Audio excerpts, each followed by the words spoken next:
하나님의 말씀은 창세기 41장 1절에서 8절입니다. 받들어 읽습니다. 만 2년 후에 파라오가 꿈을 꾸었는데 보라, 그가 강가에 서 있더라. 그런데 보라, 잘생기고 살찐 암소 7마리가 강에서 올라와 풀밭에서 뜯어먹고, 또 보라, 그 뒤를 따라 흉하게 생기고 야윈 다른 암소 7마리가 강에서 나와 강둑에서 그 암소 곁에 섰더라. 그 흉하게 생기고 야윈 암소들이 7마리의 잘생기고 살찐 암소를 먹은지라. 파라오가 깨었다가 다시 잠들어 두 번째 꿈을 꾸었는데 보라, 한 줄기에서 7싹이 나오는데 무성하고 충실하더라. 보라, 그 뒤를 따라 깡마르고 동풍으로 시든 7이삭이 솟아나오더니 그 깡마른 7이삭이 무성하고 가득 찬 7이삭을 삼켜버린지라. 파라오가 깨었으니 보라, 꿈이더라. 아침이 되니 그의 영이 불안하기에 보내서 이집트의 모든 마술사와 모든 현명한 사람들을 불러서 파라오가 그들에게 자기 꿈을 얘기했으나 파라오에게 그것을 해석해 줄 수 있는 사람이 아무도 없었더라. 오늘 말씀 제목은 하나님의 영이 그 안에 있는 사람입니다. 하나님의 영이 그 안에 있는 사람. 여러분들 지금 이 유튜브를 보시는데 거기에 맨 화면을 처음 열면 썸네일이 나오죠. 썸네일이 뭐예요? 축소된 이미지. 그 그림을 보면 이게 무슨 설교 내용이구나 하는 것을 아는 그런 것인데, 그 썸네일이 우리 한국의 최고의 동양 화가가 그린 그림이에요. 그러니까 그것을 감상하시면서 거기서 하나님 말씀과 그 그림이 무슨 관계가 있는지 이런 것도 한번 생각하시기 바랍니다. 성경에는 예언이 있죠. 성경에 예언이 있습니다. 다른 경전과 구별되는 그러한 예언이 있게 되죠. 다른 경전에는 예언이 없어요. 예언이 뭐 있어야 비슷하게 한두 개 나오는데, 성경 같은 이러한 예언을 기록된 그러한 종교의 서적은 없다, 이 세상에요. 요한계시록 19장 13절에서 재림하는 예수 그리스도의 이름을 하나님의 말씀이라고 이렇게 하셨습니다. 예수님의 이름이 하나님의 말씀이구나 하는 것을 알 수 있습니다. 또 요한계시록 19장 10절에도 예수의 증거가 예언의 영이라고 이렇게 말씀하셨습니다. 자, 예언의 영이라고 그러죠. 예수의 증거가. 자, 그러면 성령을 우리가 뭐라고 합니까? 하나님의 영이라고 그러죠. 또 예수 그리스도의 영이라고 그러고, 진리의 영, 그리고 거룩한 영, 모두가 이 성령을 얘기하는 것입니다. 그래서 이 성령이 내주한 사람이 예언할 수 있다는 것이죠. 왜? 예언의 영이. 예수 그리스도께서 영으로 내 안에 들어오신 그러한 사람은 예언할 수 있다는 거죠. 요한복음 16장 13절에 그러나 진리의 영이신 그분이 오시면 너희를 모든 진리로 인도하시리라. 어떤 사람이 예수 그리스도를 구주로 영접해서 구원을 받으면 이 죽은 영이 살아난단 말이죠. 누가 살렸어요? 성령께서 들어오셔서 그 사람의 죽은 영을 살리셨고 그 안에 내주하신단 말이죠. 영원히. 그러면 그 사람은 구원받은 사람, 즉 성령께서 내주하시는 사람은 성령께서 그 사람을 진리로 인도하신다. 진리로 인도하신다. 그래서 구원받은 사람은 바른 하나님의 말씀에 있는 곳으로 자기가 그곳에 와서, 그 지역교회에 와서 경배를 드리게 돼 있는 것입니다. 그분은 자신에 관해서 말씀하지 아니하시며, 그분이 누구예요? 성령께서는 자기에 관해서 얘기하는 게 아니라 무엇이나 들은 것을 말씀하실 것이요 또 너희에게 다가올 일들을 알려주시리라. 그러니까 성령은 예수 그리스도께서 알려주신 대로 이렇게 말씀한다 그 얘기죠. 그뿐만 아니라 여러분들에게 그 안에 성령이 들어와 있는 그 사람은 다가올 일들을 알게 된다는 것이죠. 왜? 그분께서 알려주시기 때문에. 모든 거듭난 그리스도인들은 그들 안에 성령께서, 즉 예수 그리스도의 영께서, 예수 그리스도께서 영으로 들어와 계십니다. 여러분은 그렇기 때문에 예수의 증거를 갖지 않는 한 성경을 알 수가 없어요. 예수의 증거를 갖고 있지 않은 사람은 성경을 알 수 없다는 것. 왜? 그 사람은 성령이 안에, 성령님께서 들어와 계시지 않기 때문에 그런 것입니다. 하나님께서 구원받은 사람에게 먼저 알려주시는 것은 뭘까요? 아, 너는 구원받았다는 것입니다. 그래서 가장 주님을 영접한 사람은 자신이 구원받은 것을 알아요. 그래서 나는 구원받았다고 외치고 돌아다닌다. 그뿐만 아니라 구원의 확신이 있어요. 구원받은 사람은. 그러나 구원받지 않은 자유주의나 근본주의 목사는 말이죠. 목사들은 지옥이나 휴거, 재림에 관해서 절대로 설교할 수가 없는 것입니다. 설교할 수가 없어요. 그래서 복음을 전하지 못해요. 지옥의 실체도 믿지 못하는 것이에요. 왜? 성령께서 안 알려주니까요. 구원받지 않았으니까. 그러니까 직책만 목사지 구원받지 않았기 때문에, 믿지 않기 때문에 설교를 할 수가 없어요. 거기에 대해서. 그래서 일반 교회에서 대부분 보면 지옥에 관한 설교나 휴거에 관한 설교나 재림에 관한 설교 이런 건 듣지를 못하는 것입니다. 이제 그런데 그렇기 때문에 이단들이 이것을 설교하고 하니까 이단으로 많이 가는 것이에요. 기타 틀린 교리들이 많이 있는데 일반 교회에서는 들어보지 못한 것을 하니까 사람들이 그곳에 가는 거예요. 또 적극적으로 성경 공부를 가르치니까요. 왜 성경의 예언들은 왜 그렇습니까? 그 사람들이 왜 설교를 못하는 거예요? 목사들이. 성경의 예언들은 뭐예요? 성령의 감동을 받아 기록된 책이기 때문에, 내용이기 때문에 그런 것입니다. 그들은 성령도 없고 예언의 영을 갖고 있지 않기 때문에, 그렇기 때문에 예수 그리스도의 증거가 없는 것이에요. 그래서 복음을 못 전하는 거예요. 그리고 거리 설교를 못하는 것입니다. 제도권 교회 목사들은 복음을 전하지도 못하고 거리 설교도 못하고. 그러면 그게 뭐 하나님, 목사가 하나님 일을 하는 사람이고 성도도 하나님 일을 하는 사람인데 하나님의 일을 안 하는 사람, 못하러 그 직책을 갖고 있냐? 세상에 나가서 돈 벌죠. 성령 충만한 사람치고 미래를 모르는 사람은 없어요. 미래 무슨 일이 벌어질까 다 아는 것이에요. 성령 충만한 사람은. 왜? 성령께서 알려주니까. 성령께서 알려주니까. 이 시대, 즉 교회 시대에 구원받은 사람은 성령께서 어때요? 영원히 그 사람 안에 내주하시지만 구약 성도들은 어떻습니까? 필요할 때 들어가시기도 하고 나오시기도 하는 것입니다. 예를 들면 삼손은 어때요? 성령께서 처음에 들어와 있었어요. 그런데 육신적으로 사니까 성령께서 나가셨어요. 그렇다 마지막 이제 포로가 돼서 그 궁전, 그 경기장 안에 모인 사람들을 다 양쪽 기둥을 잡아당겨서 힘을 달라고 했을 때 성령께서 내주하셔가지고 성령의 능력으로 그걸 무너뜨려서 살아있을 때 죽인 사람보다, 그가 평소에 죽인 사람보다 마지막 죽어갈 때 죽인 사람이 더 많았다 그 얘기죠. 그래서 삼손은 성령께서 들어오셨다가 나갔다가 다시 들어오셨다, 그런 사람이에요.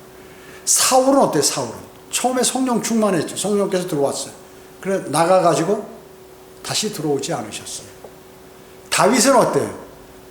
성령께서 나가실 뻔했죠. 그런데 나가지 않았어요. 계속 들어가게. 구원을 그러면 어때요? 삼손은 구원받았죠. 구원받았습니다. 구원을 잃어버렸다가 다시 찾았어요. 구약이기 때문에. 신약은 구원을 잃어버리지 않죠. 구약은 구원을 잃어버린단 말이죠. 다시 찾았어요. 삼손은. 사울은 어때요? 구원받았다가 구원을 잃어버렸습니다. 다윗은 어때요? 구원을 잃어버릴 위험에 있었지만 잃어버리지 않았다 그 얘기죠. 자, 이와 같이 구약에는 성령께서 이렇게 들어가기도 하고 나오시기도 하고 필요에 따라서 하시지만 신약 시대 때는 예수 그리스도를 영접하면 성령께서 한 번 들어오시면 나가지 않으신다 하는 것이죠. 요셉은 그가 주님과 항상 함께 교제하고 있으므로 성령께서 앞으로 그에게 일어날 일들을 파라오의 꿈을 통하여 알려주시는 것입니다. 자, 그러면 첫 번째 파라오의 꿈입니다. 빵 굽는 책임자의 사형이 집행된 후에 만 2년 후에 파라오가 꿈을 꾸게 됩니다. 꿈속에 그는 파라오가 나일강변에 이렇게 서 있는데 잘생기고 살찐 7마리 암소가 강에서 올라와서 풀을 뜯어먹기 시작했어요.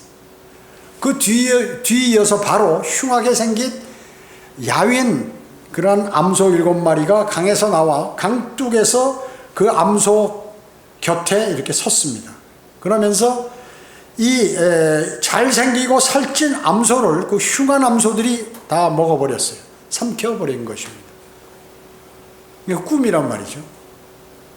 자, 이집트에서는 소가 신성한 동물이죠. 이집트에서는 신성한 동물입니다. 풍요한 여신인 이시스를 대변합니다. 자, 이시스 그 여신을 대변하는 그 로마 가톨릭의 여신은 누구예요? 그들의 하나님의 어머니라고 하는 마리아인 것입니다. 마리아. 자, 그 다음에 파라오는 두 번째 다시 잠듭니다. 그리고 또 꿈을 꿉니다.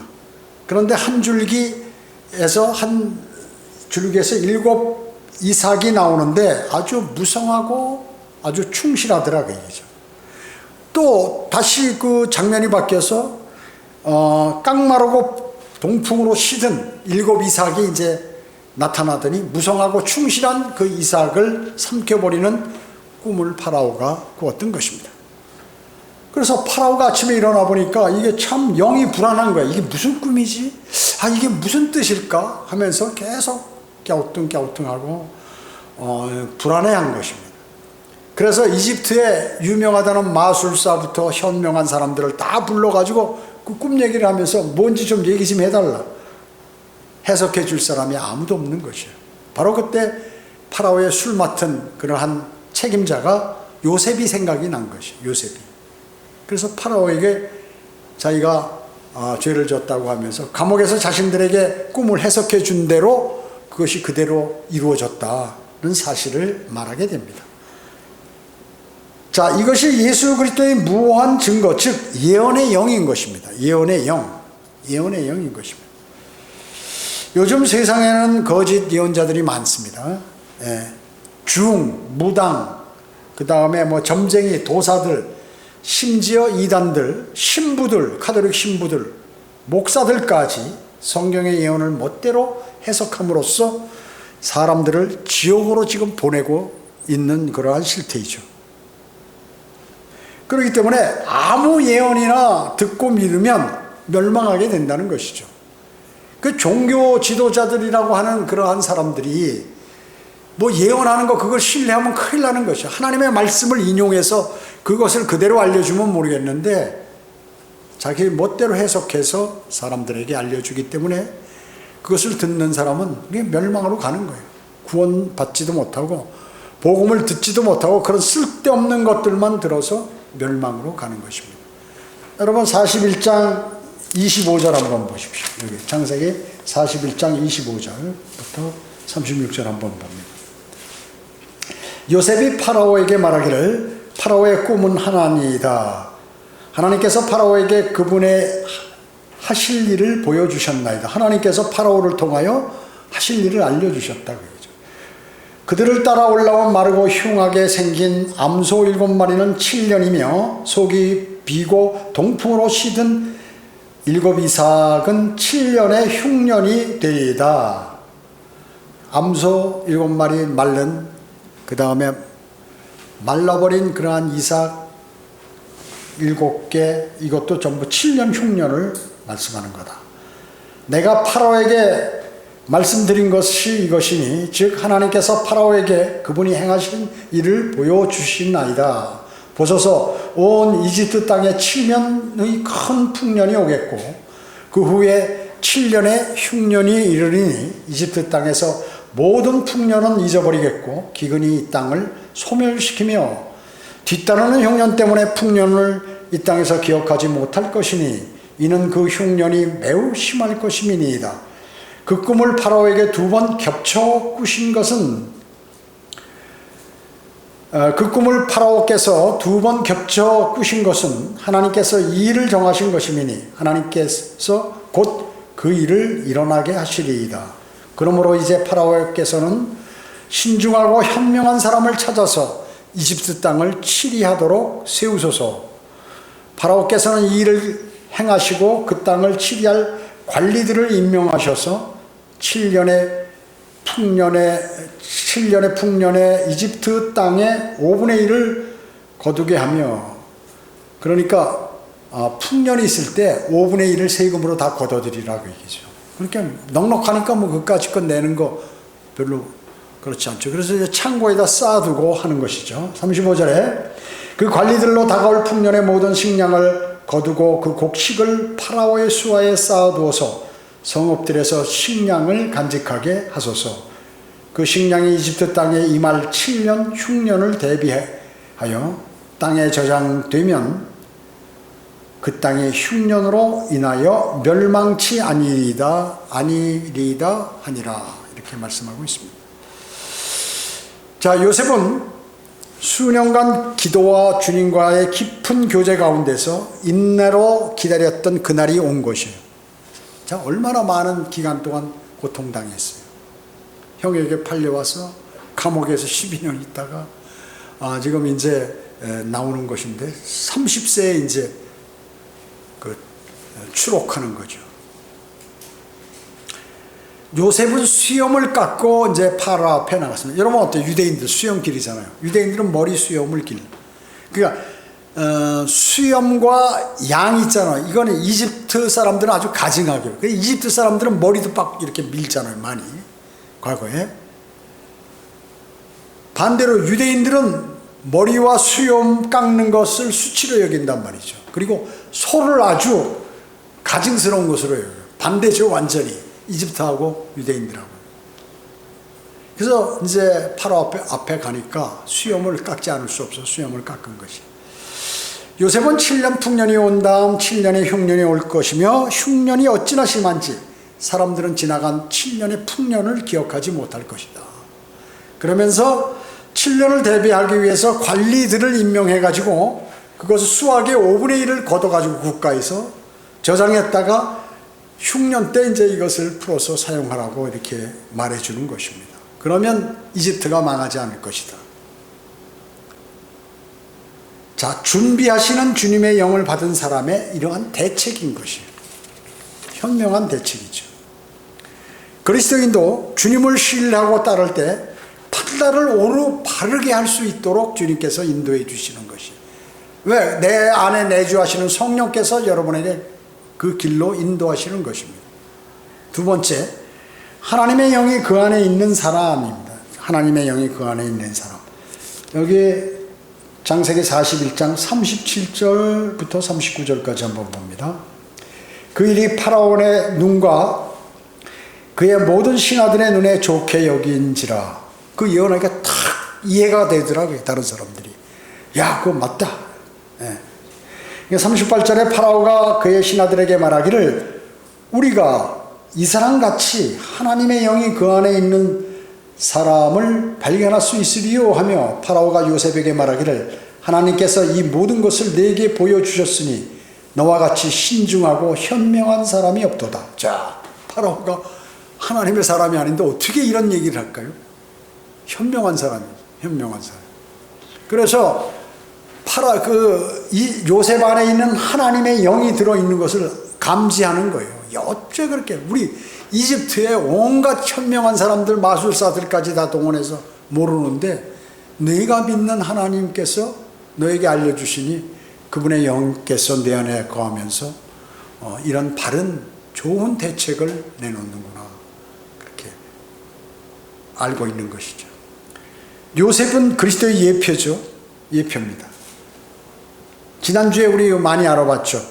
하나님께서는 예수 그리스도에게 성령을 한량없이 부어주셨다고 요한복음 3장 34절에서 말씀하고 있어요.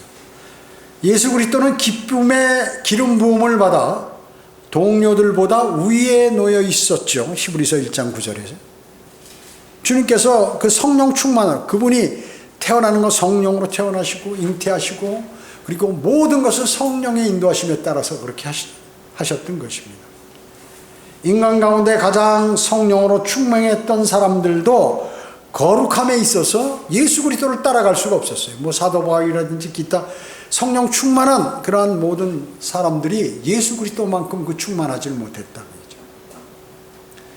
파라오가 직접 요셉이 하나님의 영이 그 안에 있음을 알았죠. 파라오가.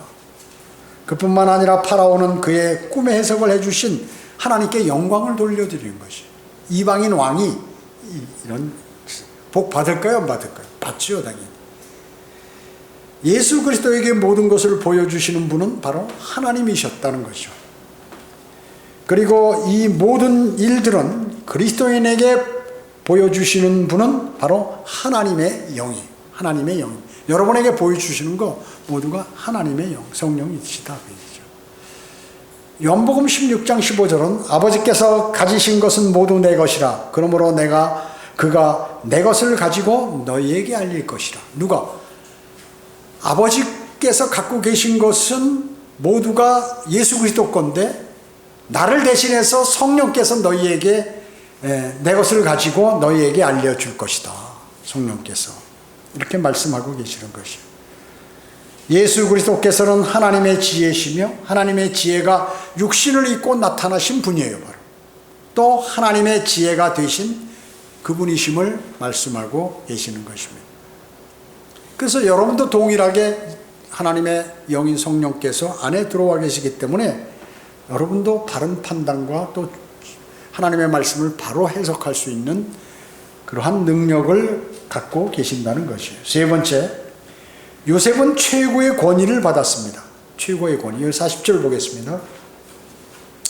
창세기 41장 40절에 보면 너는 내 집을 치리하라. 나의 모든 백성이 내 말에 따라 다스림을 받으리니 내가 너보다 높음은 오직 보좌뿐이라 하고 파라오가 요셉에게 말하기를 보라 내가 너를 이집트의 온 땅을 치리하도록 세웠노라 하고 파라오가 자기 손에서 반지를 빼서 요셉의 손에 끼워주고 고운 세마포로 만든 조끼를 그에게 입혀주고 금사슬을 그의 목에 걸어주더라.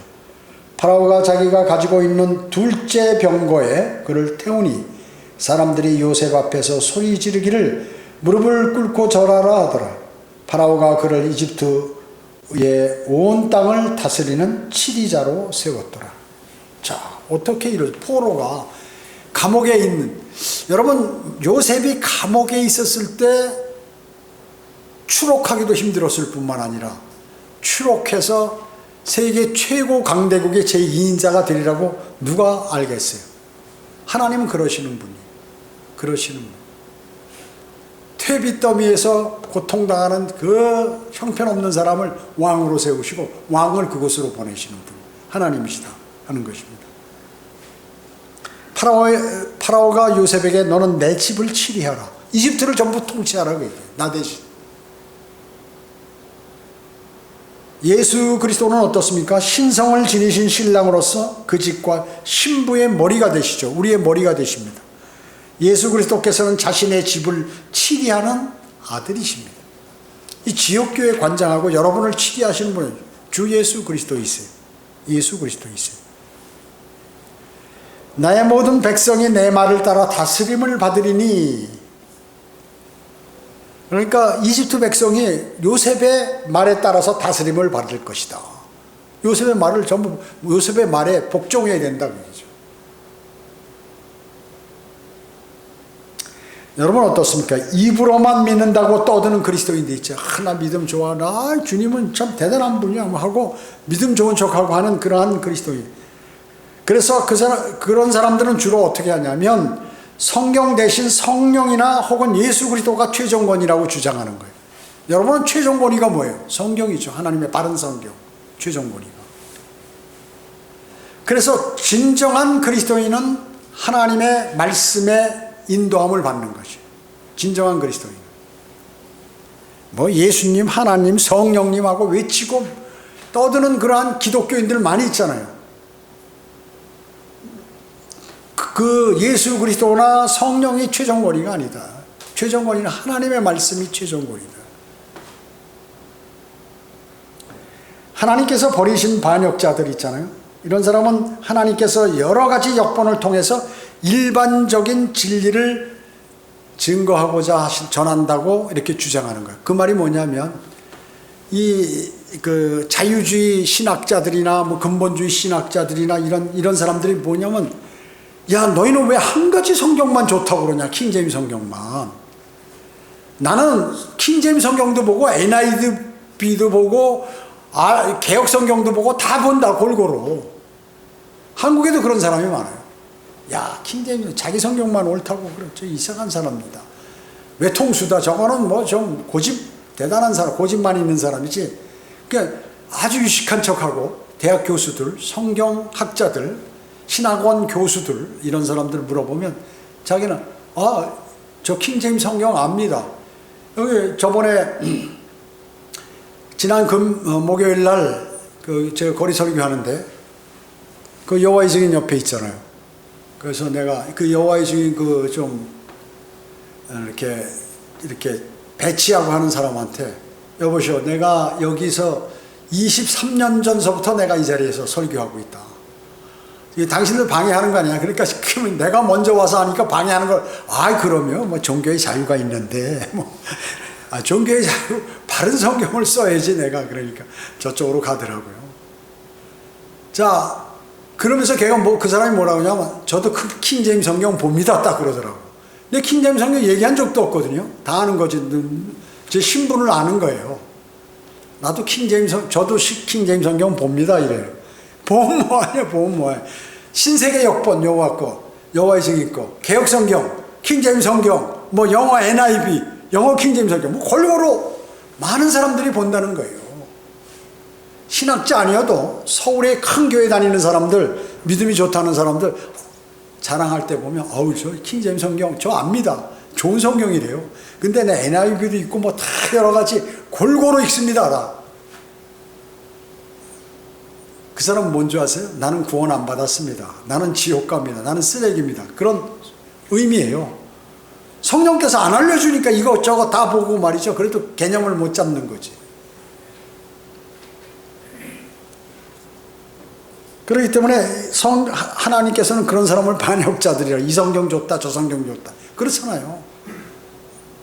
주님께서 개혁 성경이나 개혁 개정판 주는 사람, 틀린 성경 주는 건 뭐예요?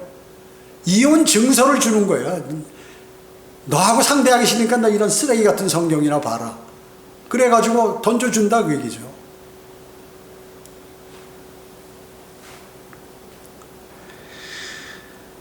(40절) 하반부는 파라오가 하나님 아버지를 예표하고 있는 것이에요. 하나님 아버지. 그렇죠? 네. 치리에 대해서, 내가 너보다 높은 나 혼자고 나머지는 다 네가 최고 높은 사람이다. 요셉은 그렇기 때문에 둘째 병거를 탔어요. 심격에 있어서 제2위신 예수님을 예표하기 때문에 그래요. 아버지 하나님, 아들 하나님, 성령 하나님. 여러분, 다니엘 다니엘은 뭐예요? 왕국의 셋째 치리자가 되어 있어요.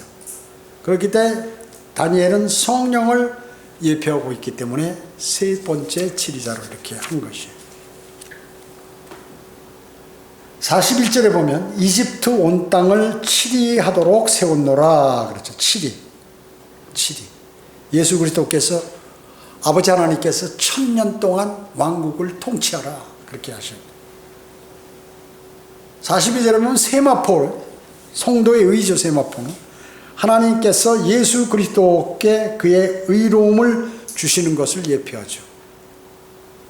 그러니까 요셉은 뭐 150가지 이상이 예수 그리스도의 예표예요.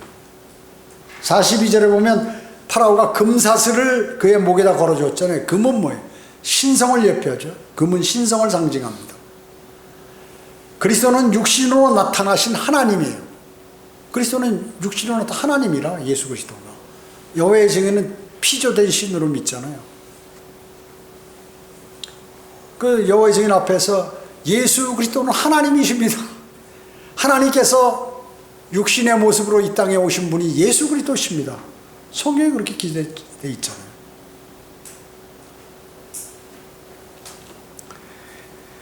자, 네 번째, 이방인의 신랑인 요셉입니다. 이방인의 신랑인 요셉. 여기 44절 보겠습니다.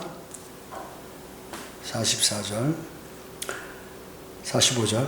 파라오가 요셉에게 말하기를 나는 파라오라 내가 없이는 아무도 온 이집트 땅에서 자기 손이나 발을 들어올릴 자가 없으리라 하며 파라오가 요셉의 이름을 사프낫 파네아라 부르고 또 온의 제사장 포티베라의 딸 아스낫을 그에게 아내로 주었더라. 요셉이 나가서 이집트의 온 땅을 치리하니라.